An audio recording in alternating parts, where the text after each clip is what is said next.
There's a unique moment when the truth collides with your worst fears. Like the second you watch your husband's face crumble while your best friend's name spills from his lips. If there were an award for the most breathtaking act of betrayal, they'd both win in a landslide. The screen of my phone lit up at 3:17 a.m., casting an eerie blue glow across our bedroom. I'd been staring at the ceiling for hours anyway, so the notification almost felt welcome. It was the car insurance app, a simple alert that our Audi had been parked downtown for over 3 hours. Odd, since both cars should have been in our garage. My husband, Caleb, lay beside me, seemingly lost in peaceful sleep. His chest rose and fell with the steady rhythm of someone without a care in the world. I watched him for a moment, wondering if I should wake him, but something stopped me. Instead, I slipped out of bed and padded downstairs to the garage. The space where his sleek black Audi usually sat was empty. Just empty. "That's impossible," I whispered to myself, the concrete floor cold against my bare feet. Caleb had come home from work at 7 p.m. We'd had dinner together, watched a movie, gone to bed around 11. He hadn't mentioned going anywhere. I walked back upstairs, each step slower than the last, as if my body already knew what my mind refused to accept.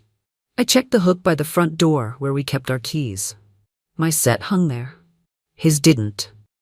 Back in our bedroom, I looked at Caleb more carefully. The covers on his side were arranged too perfectly, pillows positioned just so, the way he always left them when he wanted me to think he was still in bed. It was a body-shaped arrangement of pillows beneath our comforter.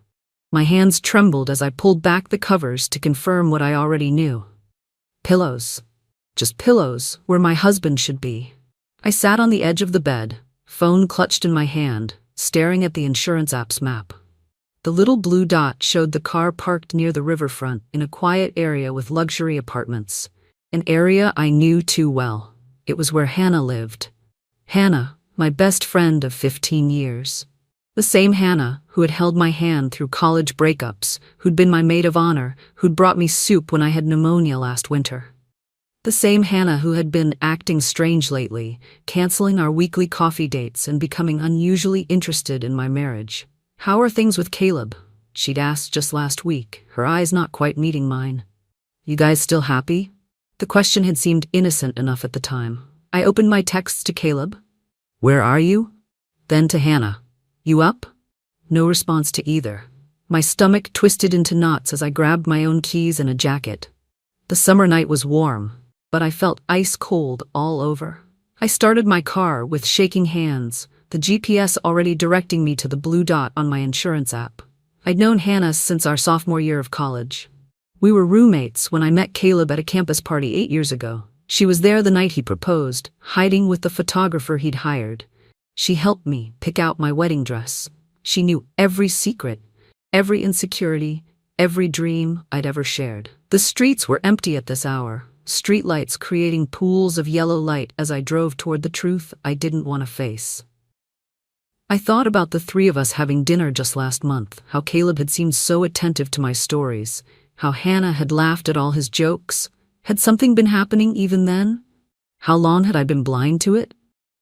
I parked a block away from Hannah's building, my headlights off. Caleb's Audi was right where the app said it would be, gleaming under a streetlight. Like a taunt, I sat there wondering what to do next. Confront them? Wait until morning, pretend I'd never discovered this midnight rendezvous? My phone buzzed in my lap, a text from Caleb. Couldn't sleep, went for a drive, be home soon. A lie so casual, so easy for him. I stepped out of my car, the warm summer air doing nothing to ease the chill that had settled into my bones. I walked toward Hannah's building, not even sure what I planned to do. That's when I saw them. Caleb and Hannah, standing near the building entrance. They weren't kissing or embracing as I'd feared. Instead, they appeared to be arguing, their gestures tense and animated even from a distance. And then I saw it. The flash of metal as Hannah handed Caleb his car keys. I ducked behind a parked SUV, my heart hammering in my chest. They hadn't seen me. I watched as Caleb took the keys, said something that made Hannah step back as if slapped, and then stormed to his car. A wave of icy dread crashed over me, my thoughts spiraling with the sickening certainty that my marriage was crumbling before my eyes. My knees threatened to give out as the truth I had tried so hard to deny slammed into me all at once. Part of me wanted to run to them, to scream and demand answers, but another part froze with terror, terrified that hearing their lies would shatter me completely. I stood trembling behind the SUV, feeling like a coward for not confronting them. Yet knowing deep down I needed more than anger. I needed proof. He drove off with a squeal of tires, leaving Hannah standing alone under the harsh glare of the streetlight. I almost approached her then. Almost, but something held me back. The same instinct that had woken me at 3 a.m., the same feeling that had been nagging at me for weeks. There was more to this story, and I needed to understand all of it. So, instead of confronting Hannah, I silently returned to my car and followed Caleb home. I parked down the street and watched as he pulled into our garage, then waited 20 minutes before entering the house myself. By then, he was back in bed, pretending to have been there all along. "You're up late," he murmured sleepily when I entered our bedroom. "Couldn't sleep," I replied, the half-truth bitter on my tongue. "Went for a drive." His eyes flickered open at that, searching my face in the darkness. "Everything okay?" No, I wanted to scream. "Nothing is okay," but instead I said, "Just needed some air, I'm fine." I slipped back into bed beside the man I'd trusted completely until 3 hours ago, staring at the ceiling and planning my next move because one thing was crystal clear. My best friend had my husband's car keys at midnight, and nothing in my life would ever be the same again. For the next week, I became someone I barely recognized. A woman who checked phone records, who memorized passwords, who timed bathroom breaks hoping to glimpse text messages. I hated this version of myself, but I hated the alternatives more. Confronting them without proof, or worse, continuing in blissful ignorance. Caleb acted completely normal. He kissed me goodbye each morning before heading to his job at a prestigious architecture firm. He texted during lunch breaks. He brought home my favorite takeout on Wednesday. Just like always. If I hadn't seen him outside Hannah's building with my own eyes, I might have convinced myself I'd imagined everything. Hannah, however, was different. She canceled our monthly girls' night, claiming a work emergency. When I suggested lunch instead, she was swamped with deadlines. For someone who had been a constant in my life for 15 years, her sudden unavailability spoke volumes. "Have you talked to Hannah lately?" I asked Caleb casually over dinner, watching his reaction carefully. His fork paused halfway to his mouth, a momentary hesitation before he continued eating. "Not really. Why?" "She's been hard to reach. I'm worried something's wrong." Caleb shrugged, his eyes never leaving his plate. "She's probably just busy. You know how her job gets." I did know. I also knew that Hannah had never been too busy for me before. Not when she had the flu, not when she was on deadline, not even when she was going through her breakup 2 years ago. The next day, I took an extended lunch break and drove to the design studio where Hannah worked as a creative director. The receptionist greeted me warmly. "Is Hannah available?" I asked, the perfect picture of a friend dropping by with surprise coffee. "Oh, she's not in today. Doctor's appointment, I think." Another lie. The weight of betrayal settled heavier on my shoulders.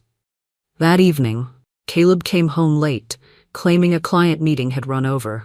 His shirt smelled faintly of a perfume I recognized, Hannah's signature scent, the one I'd helped her pick out for her birthday last year. When I hugged him, I noticed a long blonde hair on his jacket collar. "My hair is dark brown, Hannah's is blonde." "How was your day?" he asked, loosening his tie and pouring himself a whiskey, something he rarely did on weeknights. "Informative," I answered truthfully. He raised an eyebrow. "Work stuff?" "In a way," I said, watching his face for any flicker of concern. There wasn't one. That night, I lay awake beside him, remembering all the times the three of us had been together. The cookouts in our backyard, where Caleb insisted on manning the grill while Hannah and I sipped wine and laughed about old times. The vacation to Belize last year, where Caleb had taken dozens of photos of Hannah and me on the beach. The housewarming party at Hannah's new loft 6 months ago, where I'd felt so proud introducing her to some of Caleb's colleagues. Had it been happening even then? Had I been smiling for photos while they exchanged glances behind my back? The next morning, I checked our joint credit card statement online.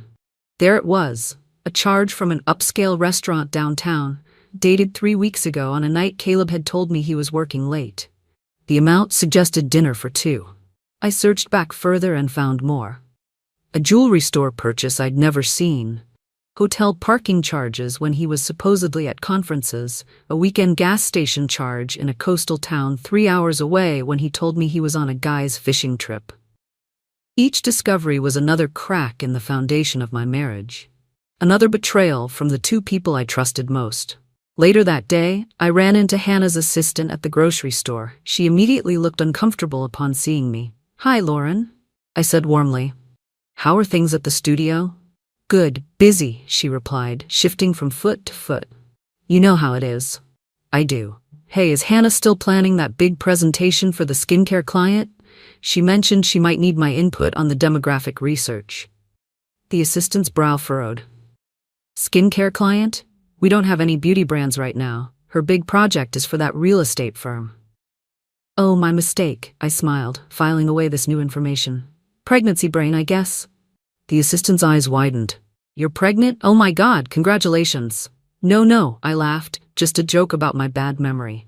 But the damage was done. By that evening, Caleb was unusually attentive, asking if I was feeling okay, offering to make dinner, suggesting I put my feet up. "Any particular reason for the royal treatment?" I asked as he served me pasta he'd actually cooked from scratch. "Can't a man take care of his wife?" he replied, his smile not quite reaching his eyes. "Jessica from Hannah's office thinks I'm pregnant," I said bluntly, watching his reaction.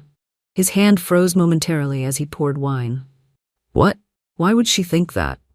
"Funny story, I ran into her today and made a joke about pregnancy." "Brainword travels fast. Are you?" he asked, his voice carefully neutral. "Pregnant? I mean, would that be a problem?" "Caleb, of course not," he said quickly. Too quickly. "It would be unexpected, like finding your husband's car outside your best friend's apartment at midnight," I thought, but didn't say. Instead, I sipped my wine and said, "No, I'm not pregnant, but it's interesting to see how the possibility affects you." That night, I heard him on the phone in the bathroom, his voice a harsh whisper. "I don't know how." "No, she didn't say anything specific. Just be careful what you say to people." I know. Just give me time to figure this out." I gave them enough rope to hang themselves with, collecting evidence while maintaining a facade of normalcy. Each day I died a little inside as I kissed the cheek of a husband who was betraying me, as I texted birthday wishes to a friend who was stealing my life. There were nights I woke up gasping, convinced I was imagining it all, that I was the paranoid wife losing her mind over shadows. I spent hours rereading texts, second-guessing every word, wondering if I was turning into someone I didn't recognize. The final confirmation came when I checked our safe, the one where we kept our passports, social security cards, and my grandmother's jewelry. A familiar blue box was missing, the one containing the diamond earrings Caleb had given me for our 5th anniversary, the earrings I almost never wore because they were too valuable for everyday use. The same earrings I'd spotted in Hannah's ears in her latest Instagram post, partially hidden by her hair but unmistakable to me. She'd captioned it, "Sometimes the most unexpected gifts are the most precious." I stared at that photo for a long time, at the face of the woman who had held me while I cried over past heartbreaks, who had promised to always be there for me, who was now smiling while wearing the jewelry my husband had given to me, and apparently given to her as well. My vision blurred with tears I refused to let fall, my heart pounding so hard it hurt. I felt like I was staring at a stranger wearing my life, every memory we shared twisting into something rotten and vile. In that moment, something inside me hardened. No more tears, no more doubt, no more waiting for explanations or apologies. That would never satisfy the depth of this betrayal. "Do you want to play games?" I whispered to the smiling face on my screen. "Let's play. First rule when you're betrayed, never let them see you break." I maintained the perfect facade. Loving wife, busy professional woman who suspects nothing, all while my mind worked overtime, plotting, planning, preparing. Hannah had taught me that rule, ironically enough, when her ex-boyfriend cheated on her. "Never show your hand too early," she'd advised over wine and ice cream. "Gather your evidence, secure your position, then strike when they least expect it." I was an excellent student. My first move was subtle, I called our phone carrier and requested detailed records of Caleb's texts and calls for the past 6 months, claiming a billing discrepancy. Being the primary account holder has its advantages. The customer service representative was hesitant until I mentioned possible fraud charges. Amazing how quickly cooperation follows legal threats. The records confirmed everything. Hundreds of texts and calls to Hannah, often late at night or during his supposed client meetings. The pattern was undeniable. They'd been in constant contact for at least 4 months. Next, I visited my attorney under the guise of updating our wills. Elaine had been my family's lawyer since I was a child. Just checking in, I said casually after we discussed the official business. Hypothetically, how would infidelity impact divorce proceedings in our state? Elaine's eyes narrowed slightly. She'd known me since I was 10. Hypothetically, she replied, removing her glasses, it depends on financial entanglements, duration of marriage, and documented evidence. May I ask why you're interested in this hypothetical situation? I showed her the phone records, the credit card statements, the photos I'd secretly taken of the empty safe where my earrings had been. I see, she said, her voice softer. And what is it you want, Lauren? Justice, I replied simply, and my earrings back. We spent the next hour outlining strategy. Elaine suggested hiring a private investigator, but I declined. I know them both too well, I explained. I can get what we need. That evening, I initiated phase 2. I called my brother, David, who works in cybersecurity. Remember when you offered to set up that home security system for us last Christmas, and Caleb said no? I asked, after catching up. Yeah, he said it was overkill for your neighborhood. I've changed my mind. I'd like something discreet. Cameras, audio, the works. Can you help me? David asked no questions, sensing something in my voice perhaps. 2 days later, while Caleb was at work and I'd called in sick, David installed state-of-the-art security throughout our home. Tiny cameras in the living room, kitchen, bedroom, and home office. All footage streams directly to a secure cloud server. Only you can access it, David explained. These are motion-activated and nearly invisible, battery-powered, so there are no wires to discover. If you need help reviewing anything, just call. I hugged him tightly. Thank you for not asking why. Family protects family, he said simply. Whatever this is about, I'm on your side. That weekend, I suggested Caleb go golfing with his friends. You've been working so hard, I said, the perfect, supportive wife. You deserve a break. The moment his car left the driveway, I went to work. First, I made copies of all important financial documents, bank statements, investment portfolios, property deeds, insurance policies. I discovered offshore accounts I knew nothing about, with substantial sums transferred in recent months. I photographed everything. In his desk drawer, I found a brochure for a luxury condo development, the same neighborhood as Hannah's building. A unit was circled in red pen with notes about financing options. So that was the plan. Leave me, move in near her, start their new life with my money. I replaced everything exactly as I'd found it, leaving no trace of my investigation. Next came the digital reconnaissance. Caleb's laptop was password protected, but he'd used the same password for years. Our wedding date followed by his mother's maiden name. Inside, I found emails between him and a realtor about selling our house, scheduled to list the following month. There were also messages with his investment advisor about discreetly liquidating certain assets. Most damning were the emails between him and Hannah, passionate, detailed, planning their future together. They discussed how and when to tell me, with Hannah advocating for honesty and Caleb pushing to wait until the finances are settled. Lauren trusts us both completely, he'd written. She'll never check the accounts or question my late nights. We have time to get everything in place. Reading those words, seeing how they'd weaponized my trust against me, something shifted inside me. The pain transformed into cold, calculated resolve. That night, I created new email accounts and forwarded myself copies of everything incriminating. I transferred half of our joint savings into an account only I could access. Perfectly legal as a spouse, as Elaine had confirmed. Not enough to alert Caleb, but enough to ensure I wouldn't be left destitute while waiting for divorce proceedings. I contacted our home insurance company to specifically verify coverage of my grandmother's jewelry, sending them the appraisal documentation and mentioning my concern about secure storage. The agent confirmed everything was covered and made notes in our file. The following week, I called Hannah for the first time in nearly a month. "I've missed you," I said when she answered, injecting warmth into my voice. "I've missed you too," she replied, sounding genuinely emotional. "I'm sorry I've been so distant. Work has been crazy." "I understand completely," I assured her. "Actually, that's why I'm calling. I need your professional advice on something." Oh, the relief in her voice was palpable. She thought I suspected nothing. "Caleb and I are considering some investment properties, and I remembered you mentioned that development near your place. Could we meet there sometime next week, get your thoughts on the neighborhood?" "Of course," she said, hesitation barely detectable. "I'd love to help." "Perfect. Let's make it Tuesday. Oh, and let's keep it between us. I want to surprise Caleb with my research." "Tuesday works," she agreed. "And don't worry, I won't say a word to Caleb about it."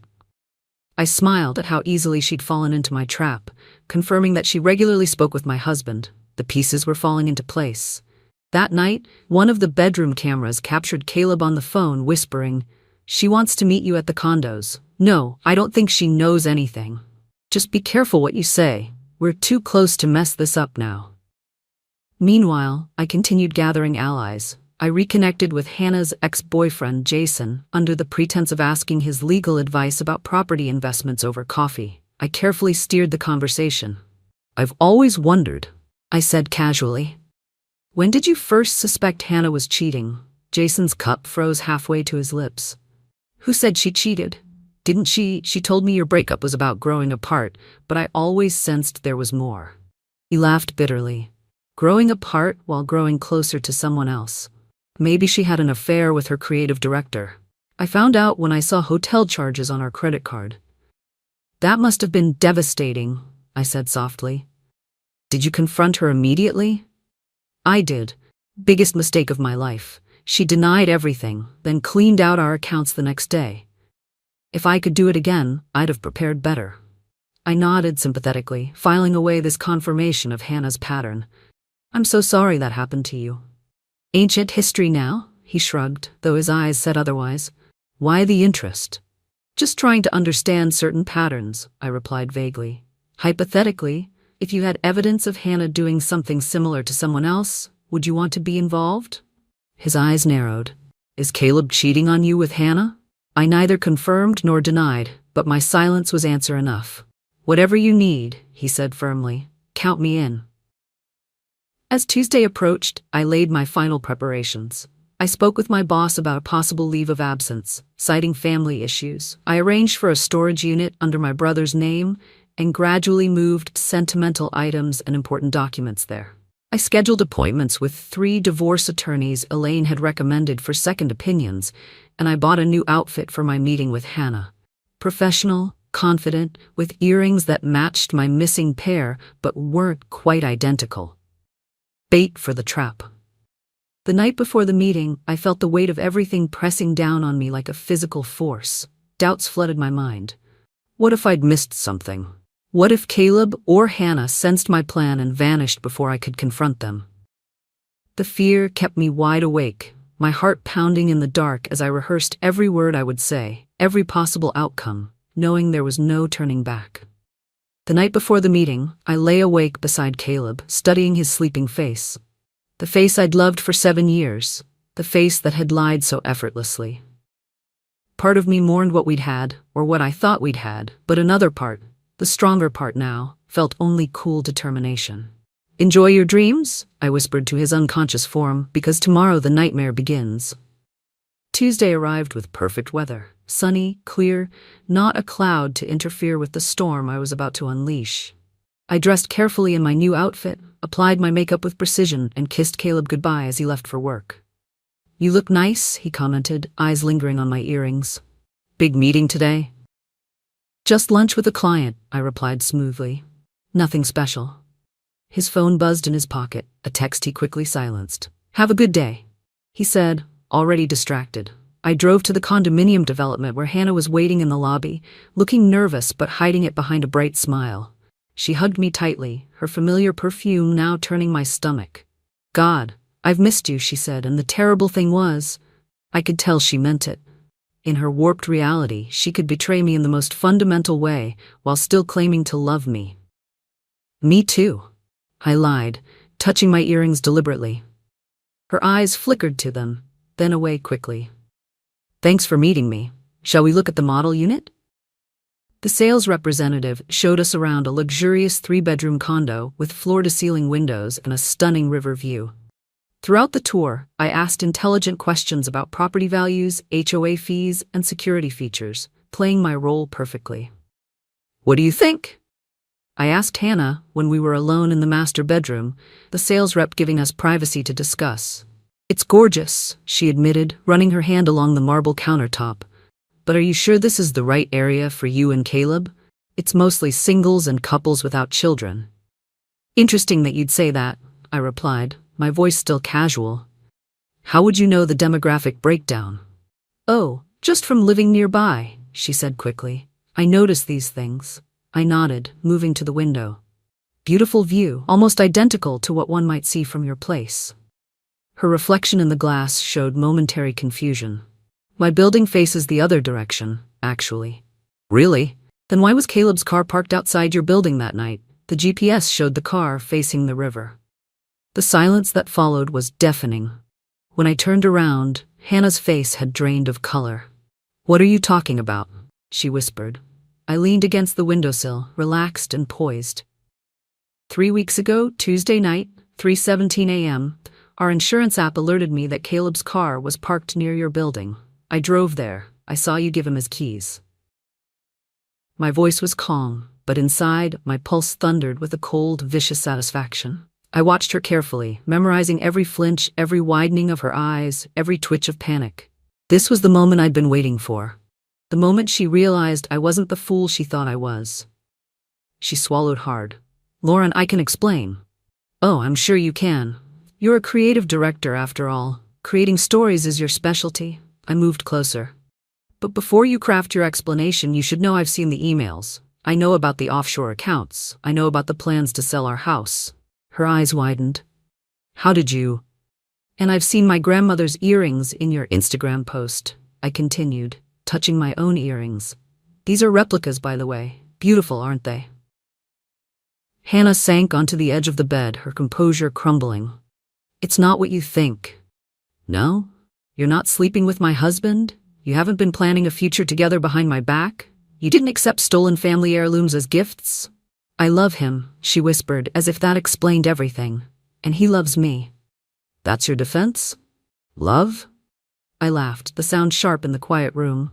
You were my best friend for 15 years. You held me while I cried over my father's death. You were my maid of honor, and this is how you repay that loyalty? I never meant to hurt you, she said, tears streaming down her face. Another lie, I replied coldly. You knew exactly what this would do to me. You simply decided your happiness was worth my destruction. The sales representative knocked lightly before entering. Is everything all right in here? Actually, no, I said pleasantly. My friend here was just explaining why she's been secretly planning to move into this building with my husband. The woman's eyes widened. I think I should give you some privacy. No need, I interrupted. We're leaving, but first. I pulled out my phone and dialed Caleb. Yes, I'm at the condo development with Hannah, the one you've been looking at together. Could you join us? We have some matters to discuss. Hannah stared at me in horror as I ended the call. What are you doing? Caleb demanded. Creating a safe space for honesty? I replied. Isn't that what you wanted? According to your emails, you've been pushing Caleb to tell me the truth for weeks. While we waited, I presented the sales representative with copies of the emails between Caleb and Hannah discussing this specific unit. Just so you're aware, this property was being considered through fraudulent means. My husband was planning to use marital assets without my knowledge or consent. The woman looked deeply uncomfortable, but took the documents.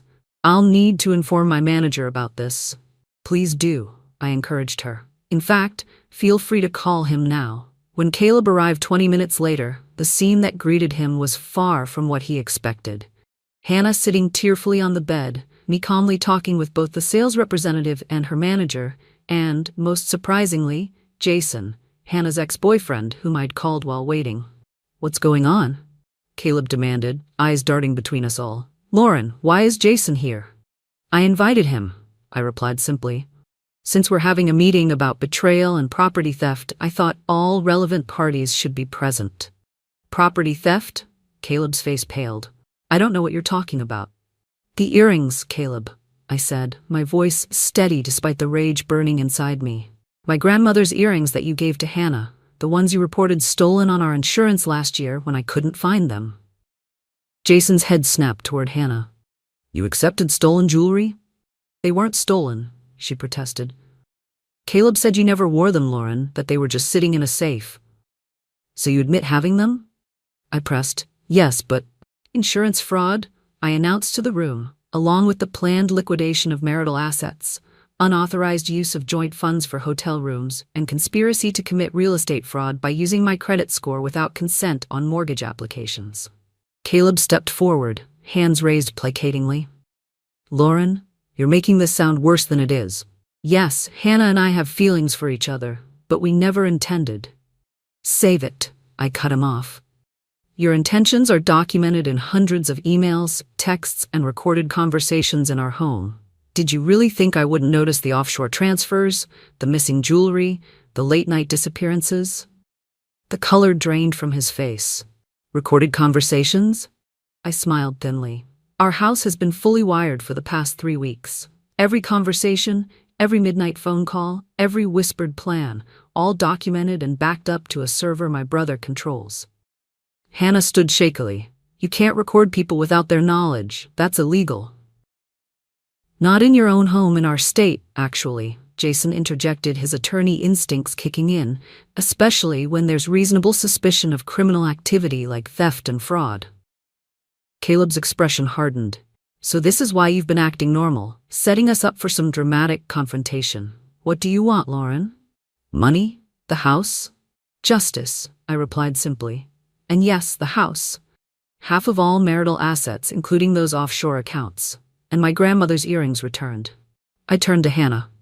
As for you, I've provided your company's board with evidence that you used company resources to conduct your affair, including taking paid sick days to meet Caleb. Sexual harassment has such serious implications for agencies these days, doesn't it?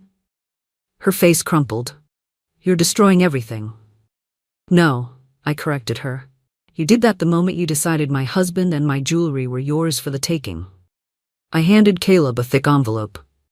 Divorce papers. Elaine drew them up last week. They're quite generous, considering the circumstances. Sign them, return my earrings, and this stays between us. Refuse, and the recordings, emails, and insurance fraud evidence go to the police and your firm's ethics committee.